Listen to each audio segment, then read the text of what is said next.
The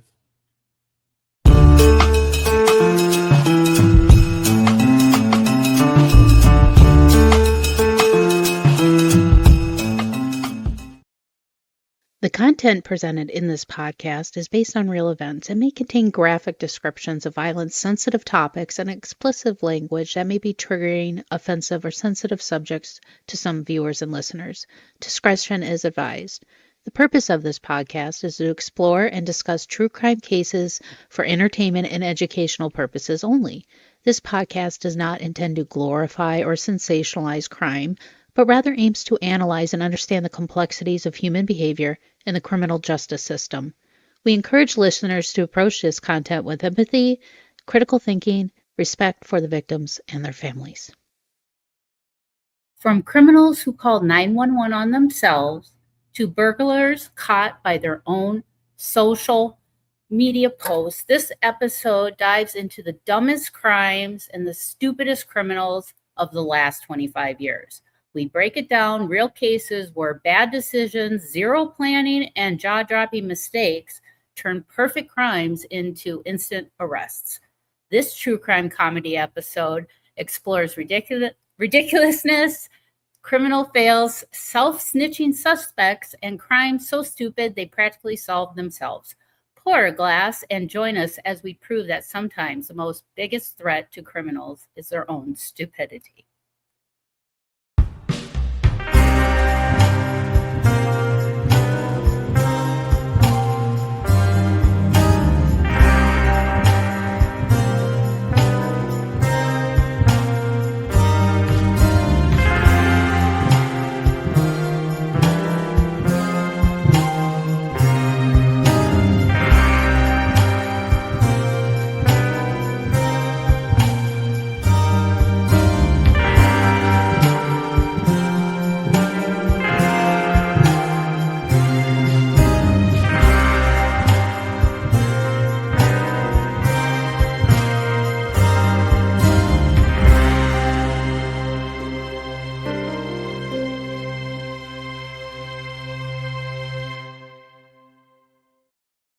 Hi, welcome to another episode of Mysteries, Mayhem, and Merlot. I am your host, Winnie Schrader, and I have a very special guest who is actually sitting right next to me, my husband, Dave Schrader. Well, thank you very much for having me on, and we are broadcasting live from the Palmer House Hotel in Sauk Center, Minnesota. We are now the owners of the Palmer House Hotel, Restaurant, and Pub, and we welcome you to join us. You can come and stay with the ghosts. You can dine and eat in our great pub and restaurant. We'd love to have you. You can find more information at thepalmerhousehotel.com. Let's get started. We've got some dumb stories to carry. 25 years. We're already a quarter of a century into the new millennium. I know. And I've had so many stories I've heard over the last 25 years that even today I think about them. I crack up laughing because they were so dumb and ridiculous. I can't even imagine how it even happened. But yeah, so I wanted to cover the last 25 years because we like to laugh about this stuff and we want to share that with you. So we've picked some of our favorite stories that we've heard over the last 25. So Dave is up first. So what do we have for our first story? Well, the first story I'm going to dive into goes into my own history as a child. Okay. I'm going to peel back the veneer of the amazing human being you see sitting here before you, the man with the heart of gold and the tongue of silver. And I'm going to share with you a true crime from my own past. Are you ready for this? Yes. I don't even think I've ever told you this story. You haven't? I'm a pretty hardened criminal, folks. Kind of a badass when it comes to growing up in Medina, Illinois. What I would do is, back in the day, kids, you used to get your soda in bottles, glass bottles, and you'd get like a 6 or an 8 pack of bottles in a cardboard container. And what you'd do was you'd collect the bottles, you drink them, you'd put the empties back in these cardboard containers, and then you'd walk them into your favorite grocery store. And they would give you money for empty bottles. It was called deposits. You got your deposit back because then they would take them, recycle them, pour more soda into them, and sell them to somebody else. So I got it in my mind one day that if I lick my thumb like that, and then I took a bottle and I rubbed my thumb on it, I could wipe off the black mark that they put on it when they took the bottles in. They'd black mark them and then set them down. Oh. Because I was shorter, I could walk around and grab the packet, and they'd take it back, and I'd lick my thumb and wipe it off, and then I'd go back up and I'd set it on the counter, and the guy would look at them and count the bottles, and out would come my 35 cents. Oh. Yeah. Worked pretty good until I decided to keep putting the same case up on the counter 4 times in a row. And finally, his name was Emil. He ran Pickwick in Roselle, Illinois. He goes, "How stupid do you think I am?" And I'm like, what do you mean? And he goes, "How stupid do you think I am?" Which is kind of a loaded question because he'd let me do it 4 times. So at that point, pretty stupid. But it was upon the 5th time that he realized I was doing that. And it's because as I put it down, you had to hold them. I held them with my thumb up as I sat them down so you could see the black streaks on my thumb. So then he grabbed me by the shoulders, walked me in the back room, and started to call the police. And I started shaking and shivering, and I was crying. My parents' grocery shop here. I'll never be able to grocery shop here again. Where are we going to get the jug barbecue sauce, man? Where are we going to get our sodas? My dad's going to kill me. So I cried to Emil. I begged, I pleaded. I held onto his pant leg, weeping like a villain. And he said, "Fine." He goes, "You are banned from Pickwick for a year." So I was banned from going into Pickwick. I couldn't go in and buy my candy anymore. So I had to go up to 7-Eleven. That was like 3 blocks further I had to walk in 1977. What? All for 35 cents? Yeah, but it adds up quick because it was 4 times in. And if you add that up, it's like 35, 70, $1.40. And back in 1977, let me just make this clear for you. I was a comic bookaholic. Mm-hmm. My comic books were 20 cents a piece back in the day. So you do the math. 20, 40, 60, 80, $1, 20, 40. I was able to get 7 comic books. All I had to do was pick up the same bottle, set them on, and lick my thumb and take the black mark off. It was genius until it wasn't genius.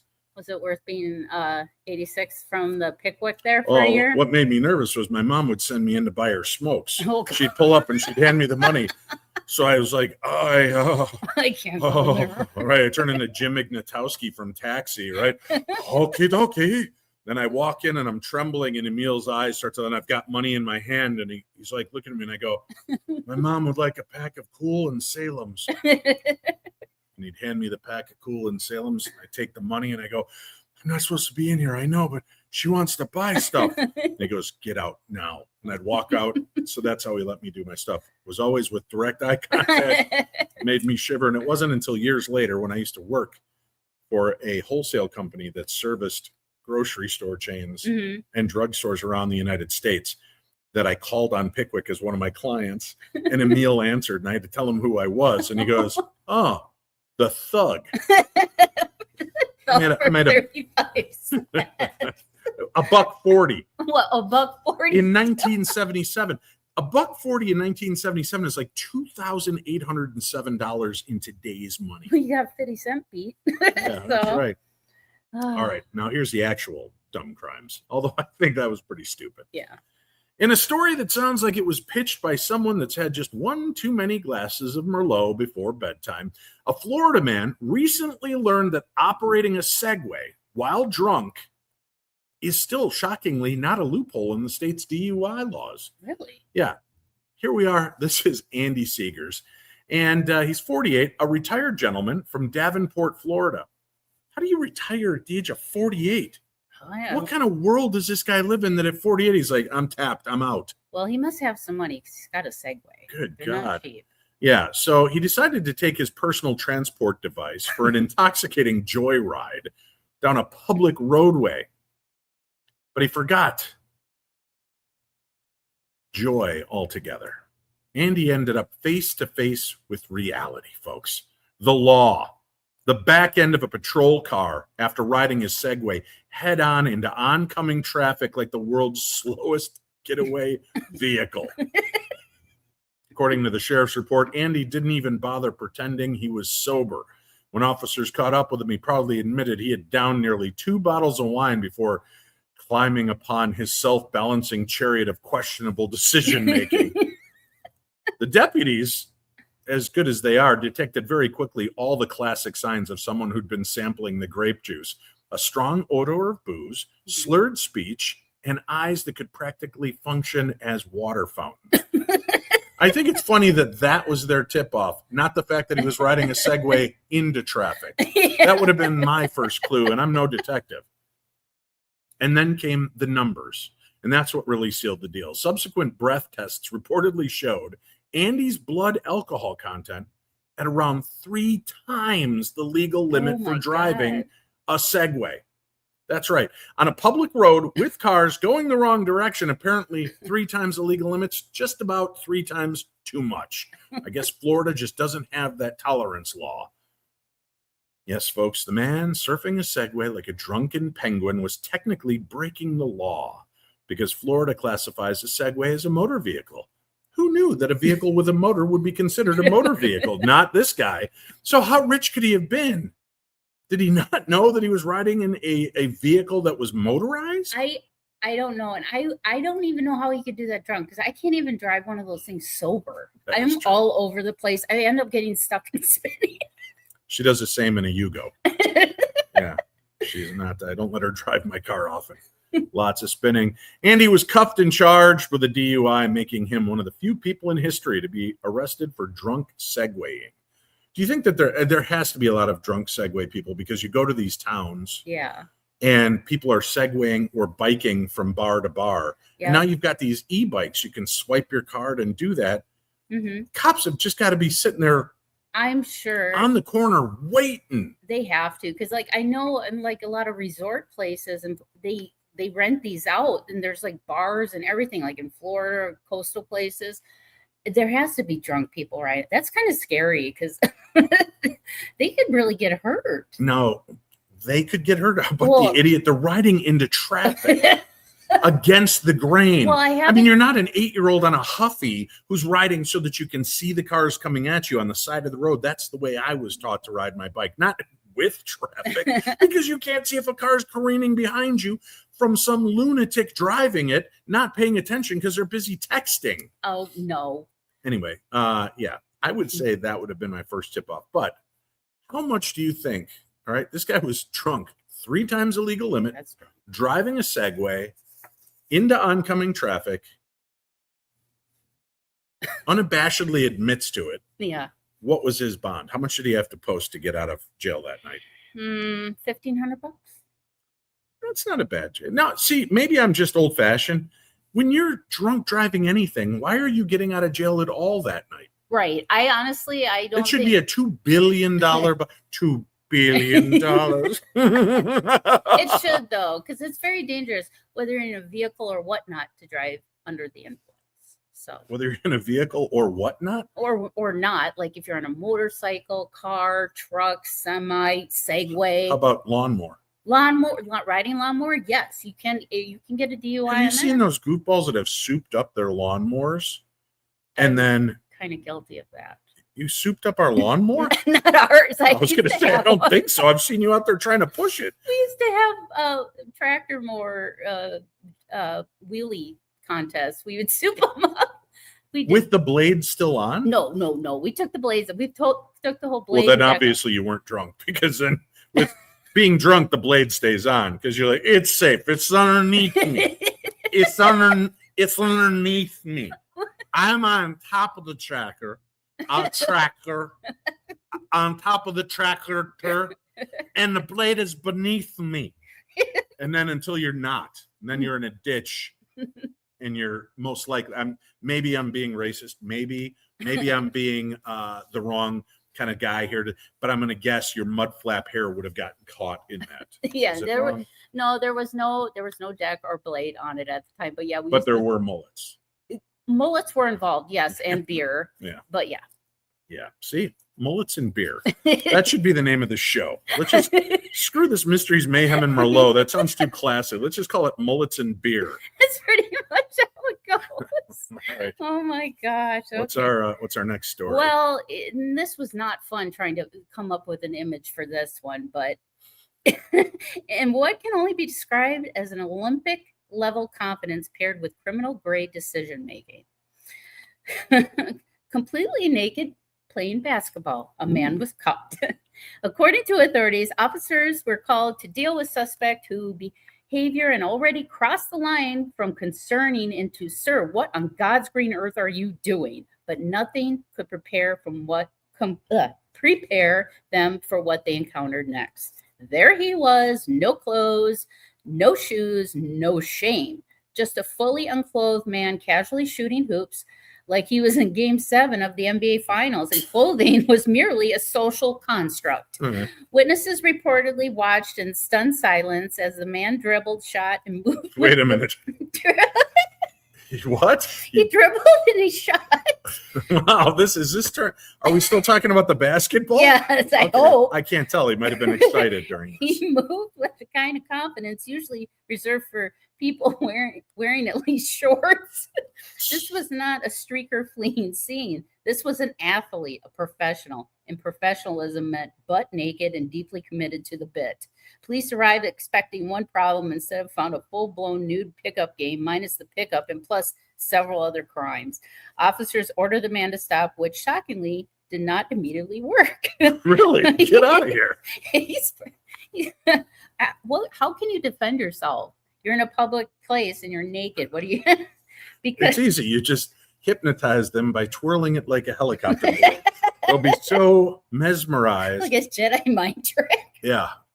Well, eventually law enforcement managed to detain the suspect, ending in what would go down in local history as the least sanitary basketball game ever played. Oh, gross. So Right? could you imagine you're just out on a walk with your kid? How do you explain that? I don't know. I think I would just tell my kids, just let's go the other way. Is this the only time in the history of basketball that holding the stick is a penalty? I'm asking, just asking. It's What something. happens if you trip somebody? You brag about it. That would be my guess. You brag about it, and then you sling it over your shoulder and go get some Bactine. But like, can you imagine?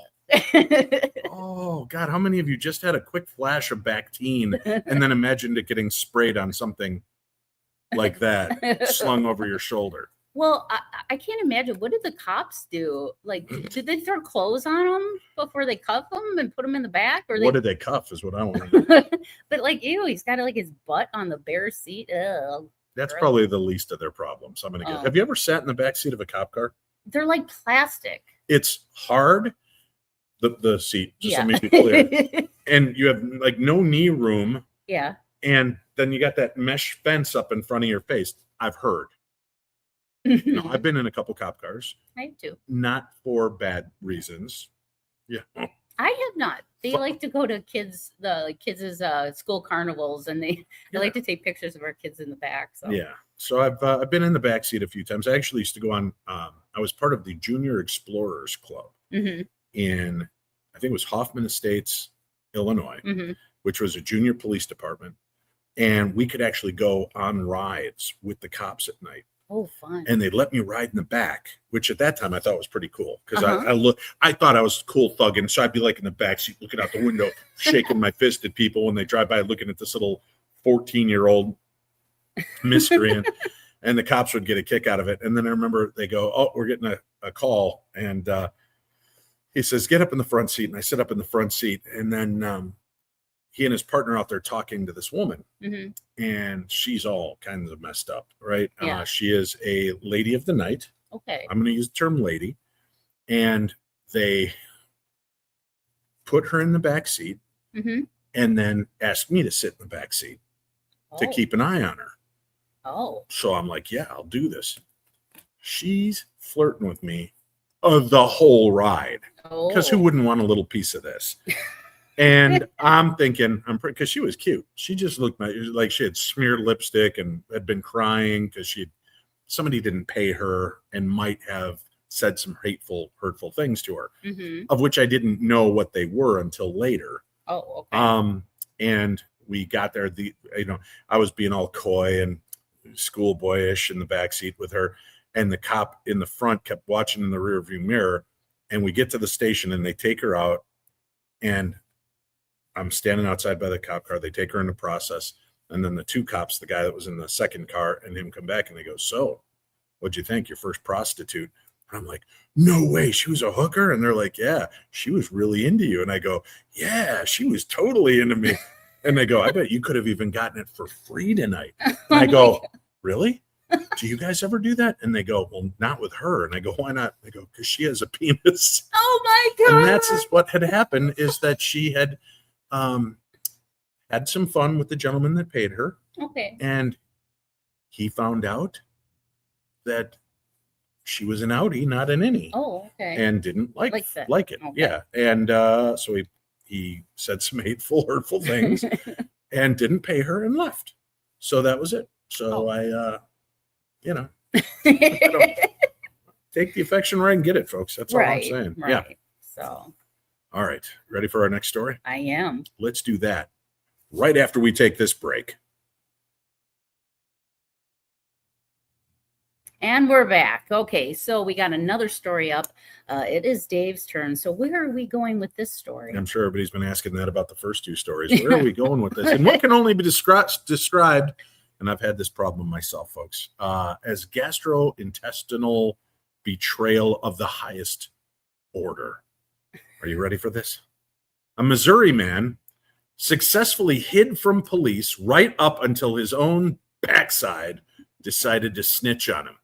Deputies from the Clay County Sheriff's Office were quietly searching near Liberty, Missouri, hunting a suspect wanted for felony drug possession.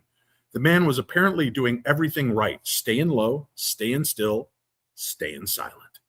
Unfortunately, his digestive system was not briefed on the plan. Out of the darkness came a sound. Not a twig snapping. No, not a footstep. Not even a whispered curse. It was a toot of the highest regards. And not the kind you blame on a nearby squirrel. This was bold. It was echoing declarations. It was a sonic boom of regret. The kind of flatulence that doesn't just break silence, it announces itself with authority. Can you just imagine that?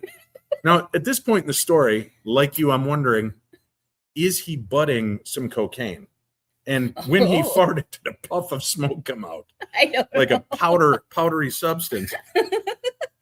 Deputies immediately knew two things. This was not the wind. She's like the wind.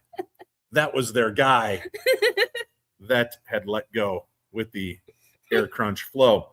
The Clay County Sheriff's Officer later immortalized the moment on Facebook. Because why not, right? With the kind of savage honesty law enforcement rarely gets to enjoy, folks. If you've got a felony warrant for your arrest, the cops are looking for you, and you pass gas so loud it gives up your hiding spot, you're definitely having a beep day. Hashtag it happened, because of course it did. Moments later, deputies zeroed in on the source of that noise because they're good at their job. I think I found him, Bert. They took the suspect into custody. I would have shaken him out a little bit, air him out first, proving once and for all that you can outsmart the law, but you can't out-silent your fart. So, remember I said this has happened to me? Yeah. Let me take you back. Let's go back through the annals. I said annals of time. Right. I'm about 10 years old. Okay. Again, 1977 was a big year for my criminal mischief, apparently. And my buddies and I decided to play the dumbest prank ever, just for fun. We had, on my street I lived on, right? We would jump up out of the ditches and pretend to be pulling a rope when a car would come flying up. So we'd both jump up and start pulling back and forth, and we'd rock in motion. So it looked, and the cars would, and they'd squeal. Well, we did that to like 2 or 3 cars. There's nothing there. We've done nothing wrong besides standing on the sides of the road rocking, right? And looking like the idiot brigade that we were. So we scurry. We're laughing because these cars are just like, and then they take off again. Well, apparently one of them called the cops when they got home. So unbeknownst to us, we just see another car coming up the road. We both jump up and start pulling the rope. Woo! Lights go. We do the only thing we know how to do. We're kids. We start running, and we're running through backyards and everything, right? This cop is chasing, and he's This dude's like Ponch and John wrapped into one chip on the run, and he's chasing us. And I'm looking, and my neighbor's got this like 10-foot fence, and it's got remember the fences that would have like the blue and white weaved aluminum? Yes. So there's no quiet way of getting over that sucker. You hit it, and you're like, so what I did was genius. I hit the fence, and dropped down on the same side, and then took off. Okay. So I could run around the outside of the fence. So they think I hit the fence and went over. Okay. Right. So I literally go and I lay underneath the hedge, and they're searching the backyard. They're up there with their flashlights, can't find us. They get down off it, and the cop goes, "That's it, we're done." And I farted so loud, the guy goes, "What the hell was that?" And then the other cop starts laughing, and he goes, "It's our criminal." Oh. And then they walked around and hit me with the flashlight, and there I was, crouched in my own stink. You know, there's I was a word very for nervous. What? when you get shocked by a toot or a fart. What? It's called fartled. Oh, God. So the cop was fartled by you. I was also quite fartled. And so then the cop looks at me. I'm all huddled down there. I got up like a bat out of hell and took off running in the opposite direction again. Yeah. And the one cop goes, "Oh, for God's sake, just let him go." And I heard that, dove into a ditch again, and that was it for the night. And then the next day we were laughing our asses off because my buddies are like in trees and behind other bushes, and they heard me fart. They almost got caught because they started laughing. And they're up there trying to, stifle their guffaws. Oh, I'm sure. Yeah. Oh, my God. Of course. I feel bad for your mother. Bad boys. Bad. My parents didn't know the shenanigans I was up to. And honestly, it's a good thing. Not because I was some tough-ass thug, but how embarrassed would you be to have the cops? You open the door, the cops have got your kid in handcuffs. They're like, "Is this your son?" "Yeah." "What's he arrested for?" "Pretending to pull a rope across the street and then running from the police and farting." That's like, well, maybe your parents. Yeah. Well, Dave. My buddies all laughed, and we all had a great time with it. But it was, that was the extent. Why? Now you can see why I have my prison tat on the back of my hand, because I'm kind of a badass. I don't want to brag. Oh my goodness. Yeah. Well. All right. You are a criminal. Well, this story, I find this fascinating and funny at the same time because I have something similar. This happened to me with my boys, but not the criminal part. Okay. But I don't know how these guys thought that they could get away with this. But police in Carroll County received a call Friday night about two suspicious men in hooded sweatshirts with painted faces attempted to break into a home. Naturally, officers prepared for ski masks, face coverings, or at least something pulled from the basic criminal disguise 101 handbook, right? This is the most basic criminal disguise. What they got instead was arts and crafts hour. When police stopped a vehicle matching the description just blocks away, they came face to face with Matthew Allen McNelly, 23, and Joey Lee Miller, 20, whose idea of stealth involves streaking their faces with permanent black marker, not masks, not makeup, just straight up Sharpie enthusiasm. Carroll Police Chief Jeff Kaler admitted to disguises didn't exactly complicate the investigation. "We are very skilled investigators, and the black faces gave them away right away," Kaler joked, confirming what everyone else was already thinking. This was not. Now, wait. Well, let's clarify for the listeners, not the people that are watching live with us. Yeah. When you say blackface, these are two idiot white teenage boys. Yeah. Who have drawn Batman logos on their face to try to hide their identity. Yeah, they're like using the black marker, the Sharpie, to like cover up so they can't be identified. But yeah, it's it looks like kindergartners were out robbing people. But police believe one of the men targeted the home because he was suspected his girlfriend was involved with the homeowner, probably some love tryst, a motive that apparently inspired. Wait, you think one of these two idiots was in a love tryst? No, one of the guy's girlfriends was with the homeowner. That's why he broke into that house, because his girlfriend was supposedly in there. I see. It was inspired equal. Yeah, I wonder why she would leave him for another man. Well, there was alcohol involved and very poor decision making. They probably weren't thinking straight, Kaler said. "You think?" diplomatically. Translating loosely to this was very dumb. And you add alcohol to the mix, and the result was Kaler called the perfect storm of bad ideas. Both men were charged with attempted burglary, and McNally earned a bonus charge for operating. We hit the bonus round. For operating a vehicle while intoxicated, because Please tell me it was a Segway. And the other one was riding on his back like the ambiguously gay duo. Because when you're already committing crimes with marker covered face, why not just collect all of them, right? Oh my God, this I couldn't. If I were a police officer, I would. If I came across these cases, I don't know how I'd keep it together, but it was funny because you know what would have made this story better for me? What? Is if the cops would have just had the pictures of them on grainy footage and gone to find them. And then somebody's like, I know who those idiots are. And then you send them to the house, but they had washed away that black marker because you know that they would have been left with the red outlines from the marker from scrubbing for an hour to get it off. And how do you then deny? No, it's not us. We don't have black Batman logos on our face. We're not idiots. They're all rash. Yeah. Big bat rash on your face. Well, the story that happened to me one morning, my boys, God bless their hearts, they woke me up. They're like, Mommy, look what we did. And I opened my eyes, and they had got early in the morning, and they came in, and I look out at them, and they had taken permanent marker and drew on superhero masks on their face. They did not realize they were permanent marker. It took me 3 days to get that permanent marker off their face, and they were all rashy and everything. So this, like, if my kids were criminals, that would have been them. Do you know what the real criminal in this entire thing was? The company that made the markers, because apparently they weren't permanent after all. Right. I say, Your Honor, I would like to speak to you regarding my two plaintiffs here. Because they use what they call permanent, reads it right on the bottle, so permanent marker. And as you can see, it is not so permanent. Who is the real victim in this crime, Your Honor?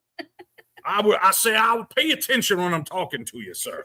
I would like this case thrown out. That would be it. Yeah. So that was the big crime your kids did as little kids. Yeah. I mean, no, they weren't. I have a story to share with you then. Oh. Because it was shortly after we began dating. You had your late night job. And her boys were fans of the Pokemon Go, and they, hey, can we go Pokemon Go? And it was like 8 o'clock at night, 9 o'clock at night. It was dark. I'm like, fine, let's go for a walk. We'll go up to the gas station. I'll get a beer. No, I'm just kidding. I'll get a drink. We'll head back. So we go in. Their youngest kid's like below the counter. He's so small, right? Max. He was like 6. Jack and Charlie go in with me. We get a couple of sodas, grab some. We start walking, and I hear,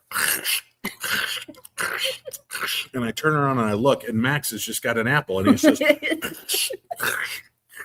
and I go, did one of you guys bring an apple for Max? And they're like, no. And I go, Max, where did you get that apple? And he points back at the gas station. And I go, Max, we didn't pay for that apple. And he goes, I know. So I marched him in like a good stepfather. I marched him back in, and I said, tell him what you did. And Max is, I said, just tell him what you did. And I took an apple. I'm sorry. And the guy's like, oh, no, it's okay. And I'm like, no, it's not okay. He stole from you, and we don't steal. How much is the apple? Oh, no, please. And I'm like, yes, we are paying for this apple, and you're paying me back. I don't even have money. So I paid the 50 cents for the apple. I let him finish eating it. We walked out of the store. And then he's like, I just want to throw it away. I go, no, I just paid for it. You're going to eat it. And I made him eat the apple. So there's the real criminal in her family. But to be fair, we go to Cub Foods all the time. And at the time, they had a little basket of apples that kids could take free apples. And that's how the Holiday gas station had it. So I'm assuming that's why he thought he could just take an apple and eat it. Listen, I am the only defense attorney in this family. And there is no defense for this hoodlum. And it's apple stealing way. Yeah. All right. He's still my baby. No, he's not. He's almost my height. All right, let's get going. We've got another story to share. This comes from September 6th of 2019. Ooh. In a story that proves adulthood is largely optional, a Florida man whose criminal legacy, including turning a kindergarten prank into a felony offense, has once again found himself behind bars. This time for allegedly blowing off probation like it was just a mild suggestion. Joseph Cercelli, I don't know how to say his name. Cerici. Joseph Cerici, 48. The man forever immortalized in court records as that wet willy guy back in custody after allegedly violating the terms of his probation. Records show he's being held without bond and is scheduled for a probation violation on October 14th in Fort Pierce, Florida. Because, of course, Florida. Yeah. Yes, this is a real sentence. Yes, this is a real man. And yes, somehow, my friends, this gets worse. Cerici was originally convicted of felony battery after subjecting his longtime girlfriend to what can only be described as the most pathetic criminal act imaginable. A wet willy.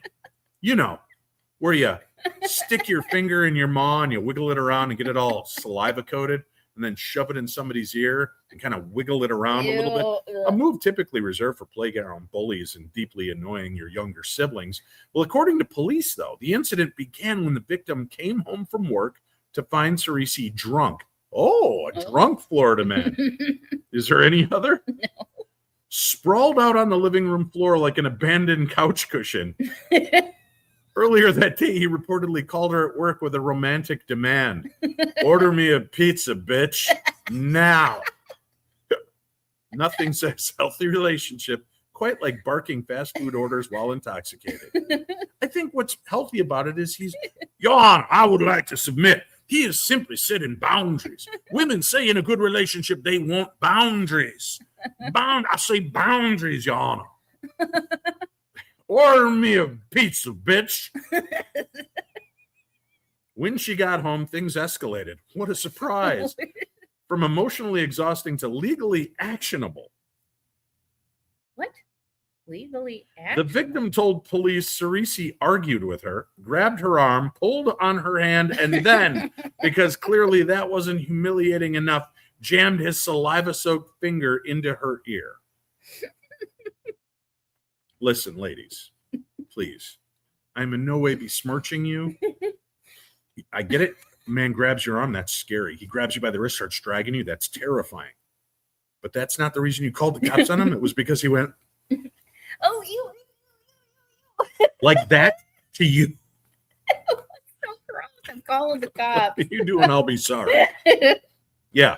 So that's the part that got you? Or was it the slow escalating version? I know, because here's what she was worried about. It starts with an arm grab, goes to the wrist snap, then to the wet willy. Next thing you know, your underwear is pulled up over the top of your head. How does the judge, when they read off the charges during the arraignment hearing, like, how does he not lose it? I don't know. Like, what story do you think he could make up in prison? Because everybody, when they go to jail, what are you in for? Well, it's like one of my favorite movies. Again, for many of you won't know this because you're probably much younger than I am, but I love the movie Strange Brew with Bob and Doug McKenzie.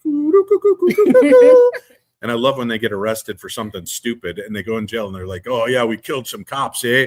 And we're doing this and we don't need no lawyers. Lawyers are for sucks, eh? And then they're like, McKenzie brothers, your lawyer's here. And they jump up and run out. Yeah, that's it. If I got busted for wet willying somebody, I'd totally make up a different story. Yeah, because I can't imagine what the other prisoners would think, like, oh God, wet willy. Yeah. Yeah. No. Well, here's where it gets interesting to me. Because, I say, Your Honor, I need you to pay attention. When questioned, Cerici admitted to the act, but claimed he didn't mean to upset her. Yeah. Which is an impressive defense if the charge were accidentally being annoying and not battery. But what is that thin line? I want to read the code of conduct in Florida because it seems like anything goes in the state of Florida. At what point did a judge sit back and go, well, boys, I think we need to draw the line. Wetting of the finger and sorting into said ear is battery. Now, if it were a dry finger, I say we throw the case out. Yeah, is that But a wet wind, we got no time for that. That's pure. I say purely that's disgusting. the straw that broke the Somehow camel's my back. judge and my attorney are very similar. Yeah. Normally a wet willy would earn you a breakup, maybe a slap, or just eternal shame for being an idiot. Not a felony charge. But Cerisi's rap sheet already included burglary. That landed him in prison for 3 years. Thanks to that criminal resume, his inner child prank was officially upgraded to felony wet willy. Yeah. And it's like the wet bandits from Home Alone. Yeah. What are you in for? Well, every time we break in, I turn the water on. What was it? Was it Breaking Bad? The one guy would poop everywhere when he broke in. That was his calling card. Yeah.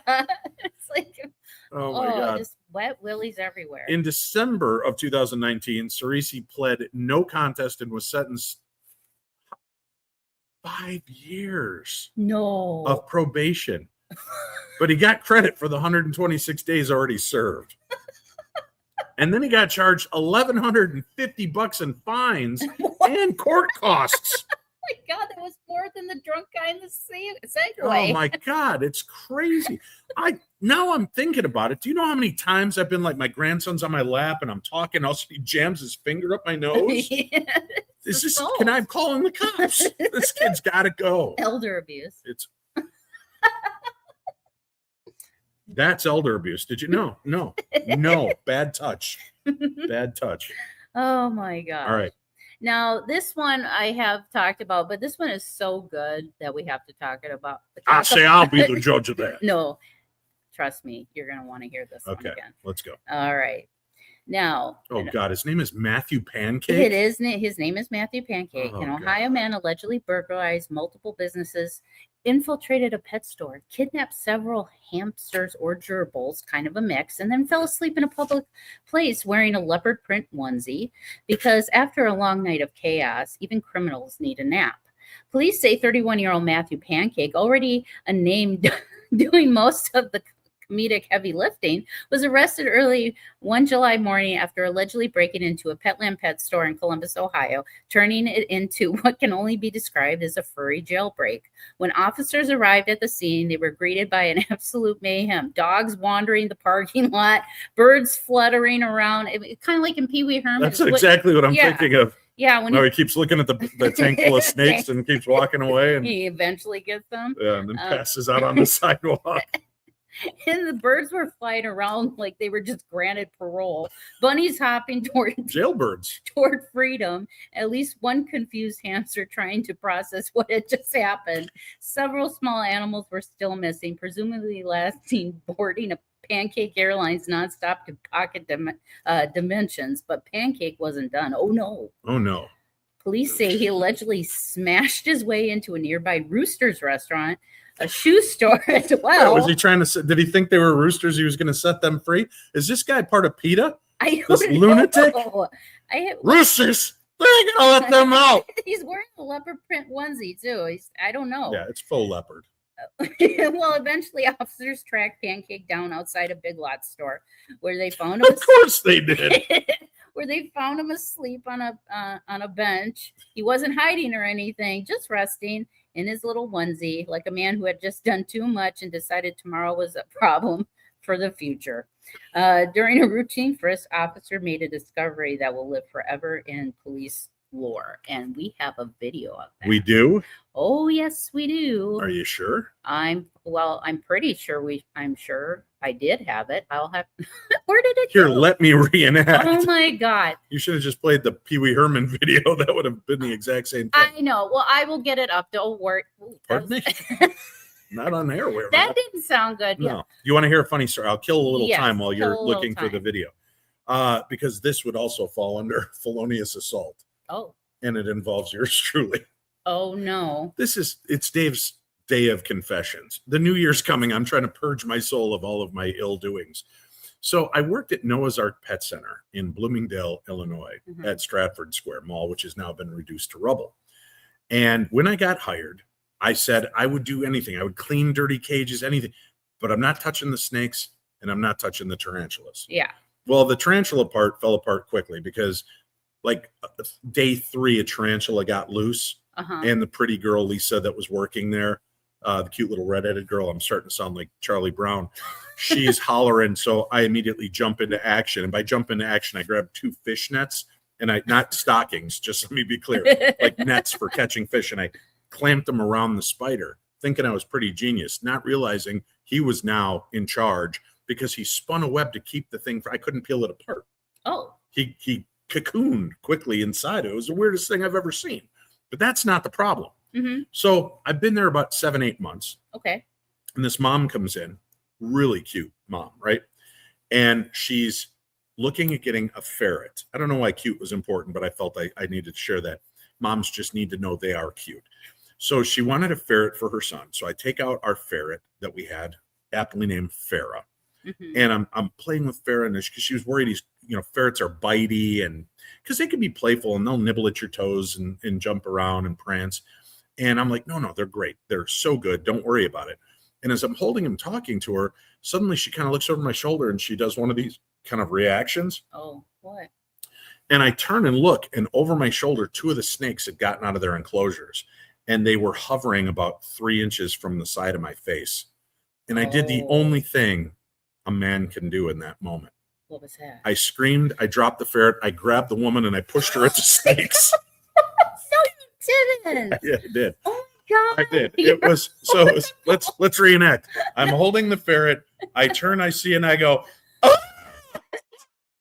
And I shove her in front of me. She bursts into laughter, just like you are. My manager comes running as I'm holding this woman, aiming her at the snakes. I'm terrified of snakes at this point in my life. The manager, you're fired. Go back, turn in your smock. I wore a smock. You got fired. I had to wear black jeans, a red polo with an animal on it, and a smock. Turn in your smock. And I went back and I'm blubbering like an idiot. And this mom lit into him. Oh. She's like, I will never buy another pet, and I will tell all my friends it's not his fault. Those snakes were right by his eyes, and it freaked him out. I should have just said, be careful, and moved him aside. Obviously, he was not a fan of snakes. She totally stood up for me. She was the real hero that day. So, and she said, if you fire this boy, I will never come in here, and I will tell everybody not to come in here. And so he came back. He goes, put your smock back on and go to work. And I was like all puffy-eyed and tears streaming down my face. Not because I grabbed a woman and I made a jackass out of myself, but a snake was very close to me. That's why I was crying. Yeah. Well, I know you do not like snakes. I get it. But here is the video. Mr. Pancake, you on your belly. Don't move. Get on your belly. Get on your belly. On your belly. On your belly. Roll. Get on your belly, Mr. Pancake. On your belly. In the name of the law, Pancake, get on your belly. Yep, we got him cocked up. Is it glass? Yes.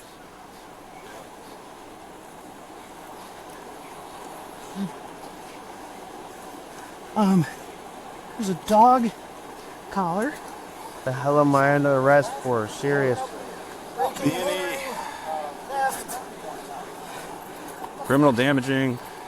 Oh, God, there is Using animals? Oh, there are gerbils in there. Yeah, definitely animal abuse. What the heck? Multiple gerbils. Multiple gerbils recovered. We're just advising that our suspect has multiple gerbils in his hands. Okay, I did warn the medics about that. Do you have any more pets? Do you have any more gerbils out? Please don't tell me you put a gerbil somewhere else.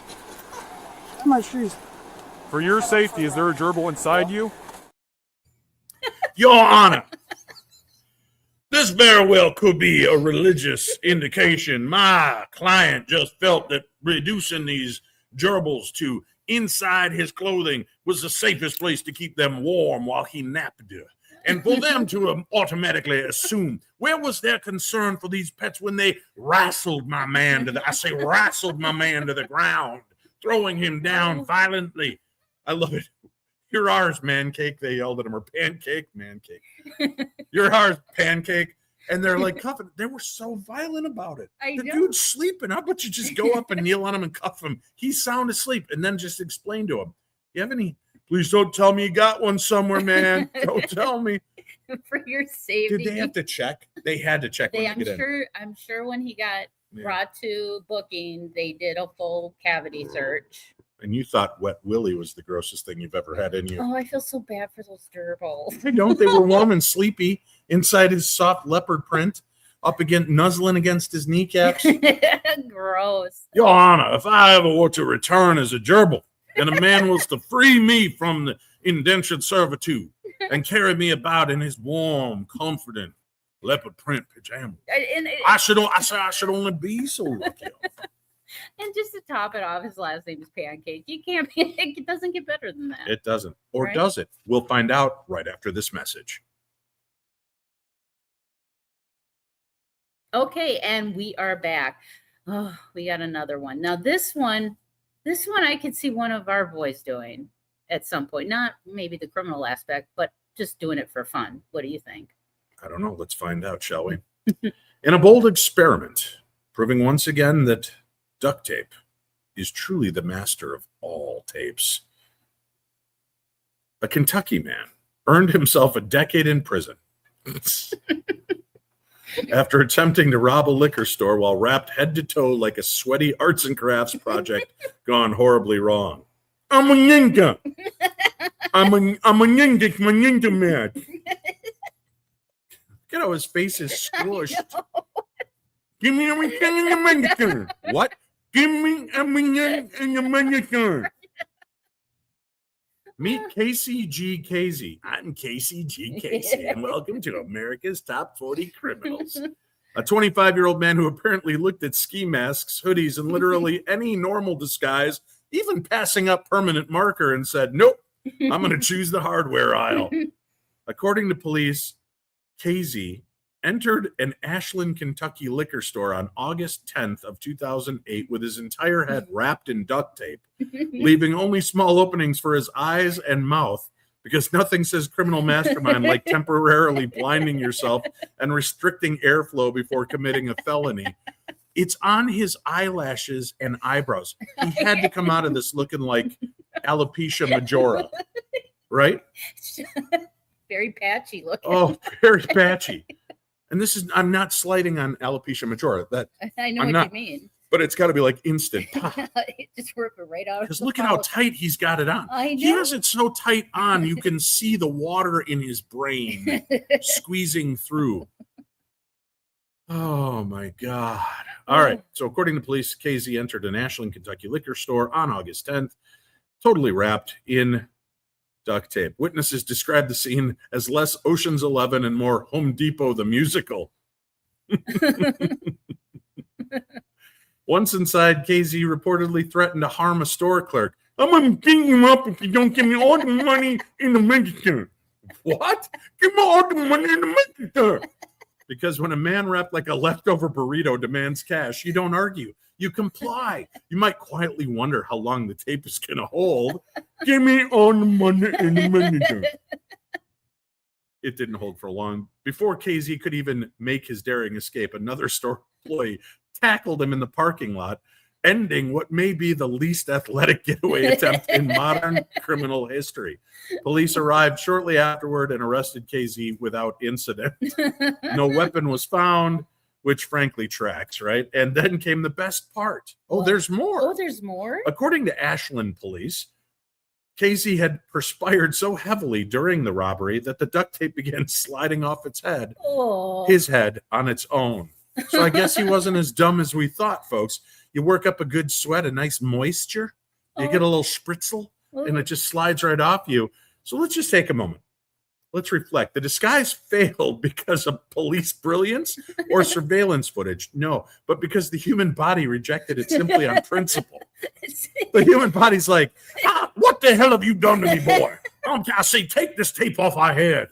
Oh, my God. That is the official voice for everything tonight. Yeah, it is. But Tracy, right here, look. Yeah, She the said it duct was- tape bandit 4 blocks from my house. Oh, I hope you got actual. Give me all the money in the register. Look at his face again. Tell me I'm not doing the voice that would come out of that face. You most Look at him. definitely are. Give me all the money in the register. That's the voice. The incident, of course, quickly went viral, spawning mocking YouTube videos like this one and earning KZ the unforgettable nickname, the Duct Tape Bandit. Because if you're going to humiliate yourself on the internet forever, you might as well get branding out of it. Oh, Tracy, I want to come up with it. Can you please listen?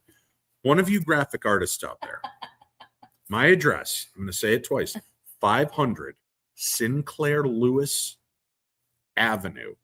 Sinclair, one word, Lewis, another word, Avenue, the third word. Sauk Center, SAUKCENTRE, Minnesota. That's MN. Like Mickey Mouse. MN 56378. I want that image on a t-shirt. And on the back, give me on money in Mexico. I wear a double X. If it's a pink shirt, you're going to get bonus points with me. I'll take all of the ones you can come up with either one of these shots on the shirt. I would. Oh, he did it twice. Of course he did, Tracy. He did it twice because why? He's a repeat offender. He's a repeat offender. Oh my good Lord. God. All right, we are coming out of time here. We've only got time for 2 quick stories. Gosh. And then we've got to let these people have their night back. I know, but this is so much fun. Well, maybe we'll do the top dumbest crimes of the last 125 years next time. Who knows? All right, what have you got next for us? Okay, well, this one has to go down in one of the most dumbest things I could. Really? Crimes. After all we've heard tonight, this is the dumbest? This is like intellectually. Let me put the button on there and click it for you. Why are you stop fighting me for control? I have the Do you? power. Because I just turned it on anyway. Idiot of the year. What year is this from? 2013. All right, I'll be the judge of this. All right, James Blankenship, a man who proved the world with What? No, he Words proved is hard, the huh? world, proved that common sense is optional, and that reading it, crime too. sometimes comes with its own built-in irony. Blankenship was arrested after attempted burglary, but not Attempted what? burglary. Do you have duct tape on you? No, my lips are Attempted dry. burglary. I'm very thirsty, but not for the reason you might expect. No, he didn't get caught because he was too noisy. Mm-hmm. He wasn't clumsy, or because he left his pants at the scene of the crime. No. No. He got arrested because his entire criminal strategy hinged on the brilliant logic that burglary Wow, words is it's hard. hard for my Minnesota mouth. It's got a lot of vowels. Can only happen at night. Oh. Okay. Yes, only at night. Okay. Well, he was caught trying to break into a home during the day. So he said it wasn't burglary because it wasn't nighttime. After forcing entry into a residence, he Genius. proceeded to make what he politely called a very public mistake. You see, 2 homeowners returned while Blankenship was literally still inside doing whatever that burglars do. Realizing that he had company. They burgle. They burgle. That's what they do. Realizing he had company, our hero turned. Because words are really hard. can't. She's not even drinking Merlot tonight. No, I wish it was. Turned and attempted a hasty getaway, which might have gone better if his getaway route didn't involve being immediately seen by the owners. In this scene that reads like a crime documentary narrated by a baffled sloth, Blankenship then tried to explain his reasoning to police. Yes, he tried to reason with them. Who doesn't? When officers arrived, the suspect apparently believed that because it was daytime, he was immune to burglary charges. I said burglary. Yeah, very nice. Like some Only sort 8 of tries before you got it right. like some sort of Twilight-only offense. I mean, burglary at night, right? He reportedly thought, or who would have thought it had been on a table. Oh my God. To be clear, he was prosecuted anyway. What? That didn't stick in court? No. That's why he needs Dave Schrader, defense attorney at law. That's right. Because, yeah, he obviously, the judge didn't buy it. No. I mean, how idiotic Yeah. can you be? Well, his arrest also inspired some universal truths. Like? Daytime makes you not invisible. Oh, Burglary works 24/7. yeah. Logic is not a schedule. And James Blankenship is now our favorite cautionary tale. Is he really? Yeah. I have another story I think might defy that. Are you sure? But now I just got to say, do you think, look at this name. This name needs to be hinged on when you do like a dumb crime, you pulled a Blankenship. You Blankenship. Because it kind of sounds like you shipped your pants, right? Right. Yeah, you blanket shipped. Or you could say I got blanket shipped. Yeah. Oh, I totally got blanket shipped on that call. Yeah, so if you get like robbed or mugged during the day. Yeah. It's not a robbery. The sun is up. It's called a blanket ship. Yeah, I've been blanket shipped. It's a drive-by blanket shipping. All right. Let's go all the way back to May 11th of 2018. And I should try to pull out my old Bill Curtis impersonation. Yes, do Bill Curtis for this. I'm Bill Curtis. I got to see if I can find that voice again. I grew up in Chicago, so Bill Curtis was my guy. And then when he started doing the true crime shows on A&E, that was my guy. So I need a little picture here so I can try to slip into my best Bill Curtis. For those of you that remember, Bill Curtis. In the sacred hour of 4:30 in the morning, that delicate window of time when bars are closing, regrets are ripening, and only chaos walks the earth. I can't get it. I can't find Bill Curtis. He used to live within me. I know. Right. You're starting to sound more like gross. Santa. Yeah, I am. Oh, Merry Christmas. This is the gospel according to Pizza Hut, a 4:30 a.m. revelation. In the sacred hour of 4:30 in the morning, that delicate window of time when bars are closing, regrets are ripening, and only chaos walks the earth. A man in North Carolina received a calling. No, not from God, but as God. I didn't say Asgard. So for clear. According to police reports, 46-year-old Richard Lee Quintero allegedly broke into a local Pizza Hut by smashing a window, triggering the alarm, and immediately realizing that committing a felony is exhausting work. So naturally, he did what any calm, rational criminal with divine authority would do next. He dialed 911, not to ask for help, though. No, not to report a crime, but to confess, yes, this is Jesus Christ, and I just broke into a Pizza Hut. Right? That's when Bill Curtis comes out. Come on.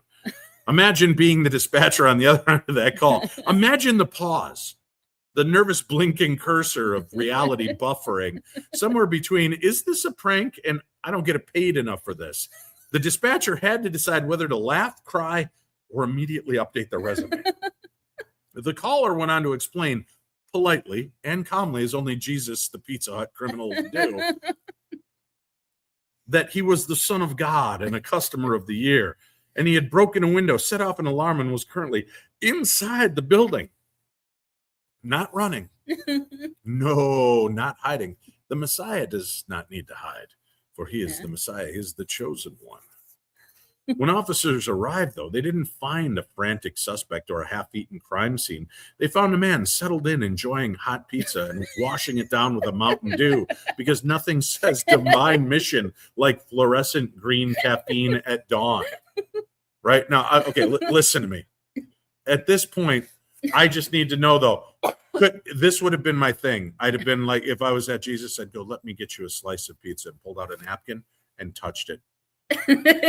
Trying to turn it into pizza. And I would have gone, oh, I'm not stealing their pizza and Mountain Dew. I just changed this water into Mountain Dew and this napkin into pizza. I'm the Messiah. It's what I do. Yeah. Yeah. Well, but cool Jesus, he had better plans, because apparently he's cooler.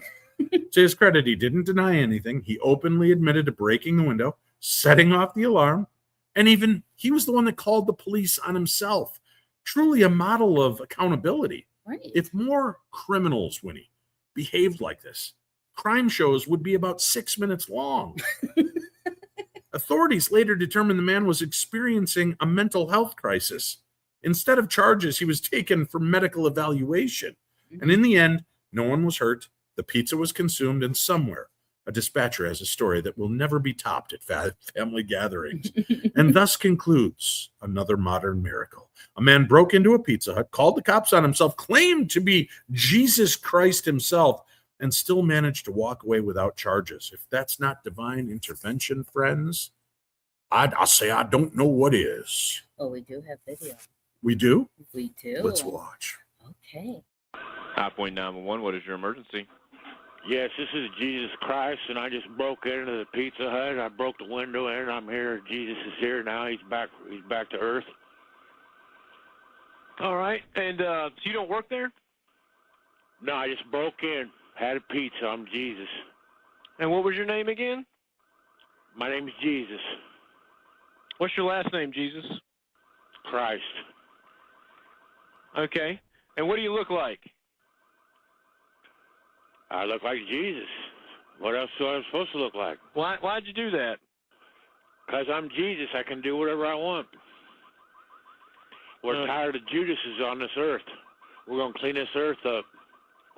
So what are you up to? Well, where do you live at? I don't. I'm from heaven. How'd you get over to the Pizza Hut? I'm from heaven, sir. Okay. And did you break a front window? Yeah, I broke the door window, sir.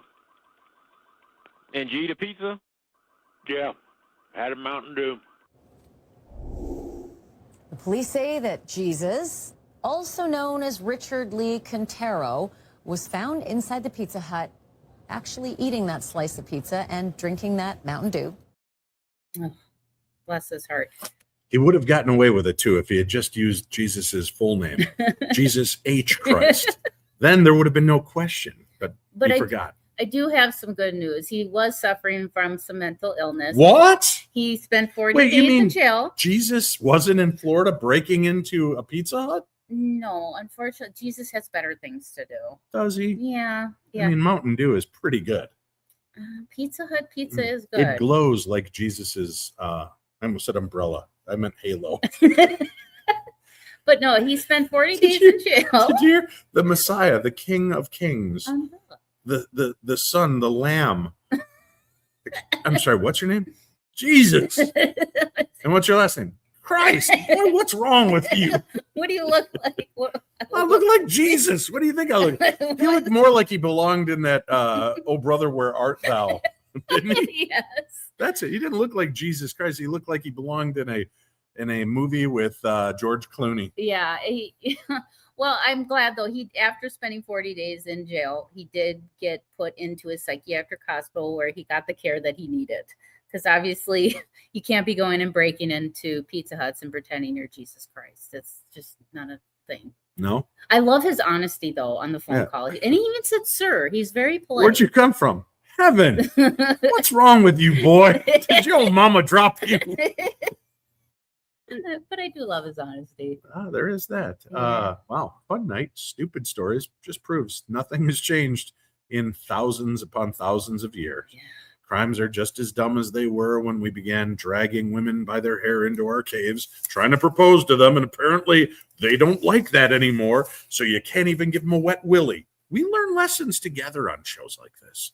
Right. But now here's one story that I want you to read. Now this is the last one for the night, but this one had made me rolling and laughing for years. And I still think about it, and it makes me crack up for one phrase in this news story. Do you know which one I'm talking about? I don't. I can't see the story. And it says Winnie on it. Why am I stuck reading your nonsense? Are there big words? Burglar? Is burglary in this one? Is that what's throwing you? You didn't want to dislocate your tongue? No. I just want to hear you say the phrase in this one again, because I love this story. All right, we go to September 2nd, 2016 for this final story that was meant for Winnie and is somehow now being heaped upon my shoulders. In what may be the most aggressively Midwestern crime to ever occur in New England, a Rhode Island man allegedly escalated a long-running neighborly feud not with fists, not with firearms or strongly worded letters, but with corn cobs. Yes, corn cobs. According to police, 50-year-old Jeffrey M. Osella finally snapped this week after 13 years of slow simmering hostility with his neighbor. 13 years. That's not a disagreement. That's a marriage. And like many doomed relationships, it ended with yelling, intoxication, and flying produce. On Tuesday night, that's the word, really? Tuesday, that's the word that's going to trip me up. On Tuesday night, following yet another shouting match that echoed through the peaceful streets of Westerly, Osella reportedly decided words were no longer enough. Like listening to the show, I could have told you that an hour ago. Instead, he turned to science, or at least Home Depot's plumbing supplies. Arming himself in this case, arming himself with a homemade PVC pipe potato gun, apparently repurposed into a corn delivery system of vengeance. Osella loaded it not with potatoes, amateurs, but with full-on corn cobs, because if you're going to declare war, you may as well do it seasonally. Police say Osella then opened fire in the general direction of his neighbor's house, launching corn like some sort of shirtless, intoxicated Johnny Appleseed of chaos. One unlucky corncob nearly claimed a victim when a girl riding her bicycle heroically dodged a cob, proving once and for all that agility is a crucial life skill in Rhode Island. Wait a second. So is she just like cruising along on her bike and the corn cob comes and she's pulling like a Keanu Reeves? She's all like, Ooh. and the corn cob just tears over her head and she just keeps going. That'd be epic. What just happened? Did we turn up? Oh, somebody bumped the camera. I'm nowhere near it. Jeez, look at this. We have flashing lights. Oh, It's getting crazy. The ghosts of the Palmer house. Yeah. Yeah. Here. By the way, you can come stay at the haunted Palmer house. I'll tell you more right after this. Police say Osella then opened fire in the general direction. That girl dodged a cob. Miraculously, no one was injured. The only real casualties were peace, dignity, and whatever shred of neighborly civility remained on that street. When officers arrived at Osella's home, they were met with a scene that could only be described as corn-fueled madness. Osella was allegedly intoxicated, shirtless, and most impressively covered in corn kernels, as if he had lost a fight with a very angry popcorn machine. Do you think he was like Rambo and it's like he's strapping on the machine and then he dips that brush into the hot melted butter and puts the marks under his eyes, rolls a little corn cob in there. Lube it up. Right, lube. Grease me up once, Lady Doris. I'm going in. Yeah, let's see. Osella told police he didn't actually shoot at his neighbor's house, just in the direction of said neighbor's house. A crucial legal distinction. Apparently, like saying, I didn't throw the chair at you, I threw it near you with intent. Captain Sean Lacey of the Westerly Police Department clarified that this was not the result of a fresh dispute, but merely... Did you just snort? Yes, I snorted. Sorry. See what I have to deal with? See what I have to deal with? It's I'm going to blink twice if I need help. But merely the latest chapter in a feud old enough to start middle school. Authorities did not specify what started the beef or corn 13 years ago, but one can only assume it involved property lines, loud music, or someone refusing to return a lawnmower. In the end, Osella was arrested, the corn was confiscated, and the neighborhood was left to process the fact they had just lived through what may be the world's first vegetable-based drive-by, Cornageddon. Are you getting it? Yes, Cornageddon it. Shooting it out at people. You know what the perfect crime would have been? What? Is you go and you get frozen hot dogs and load them in and start firing them off. So they leave marks and then melt. And when the cops show up, you're like, these obviously couldn't look. It's a hot dog. And you slap the guy with it. And these aren't going to leave a bruise. I don't know. It rained hot dogs, man. It rained. Let me call my friend Jesus. He can explain this. He's a food warrior. I would have loved to see the body cam footage of that arrest with him covered in corn. I'm not sure I agree with this one, Deb from SAC. When he's so lucky to be married to Dave. Nonstop laughter. No. Oh, God. What is this? Crystal says, Winnie, your snorting is better than Dave farting. You don't know that to be true. My farts are charming. They don't smell that charming. How dare you? Listen, we are running a hotel and we have people waiting for beer and pizza, so we got to get going.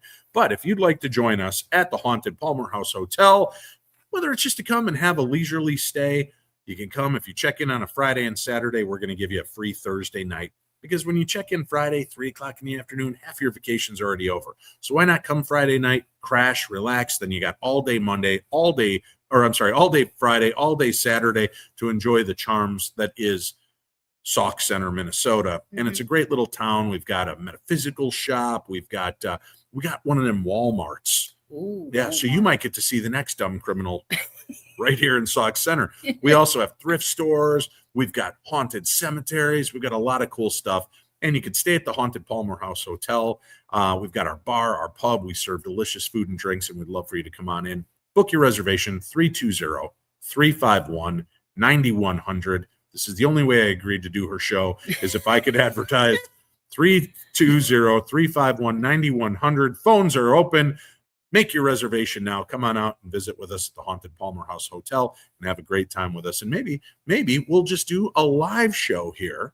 How about this? People check in Friday, stay Friday, Saturday, and spend the night. I'll give them Sunday night free, and they can be part of a live studio audience, and we'll do another Dumb Crimes episode from right here at the Palmer House. How's that sound? That sounds great. Tune in next week. Winnie will give you a date, and we'll aim for that. And if you'd like to book your reservation that weekend, we'll let you know.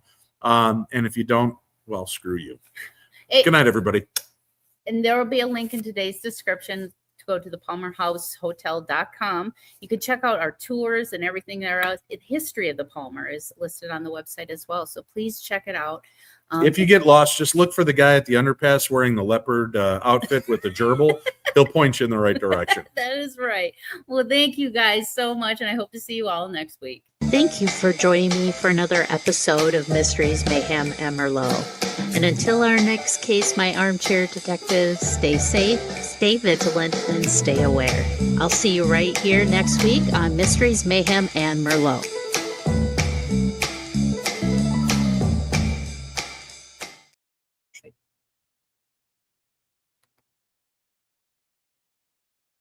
Thank you. I say thank you for watching.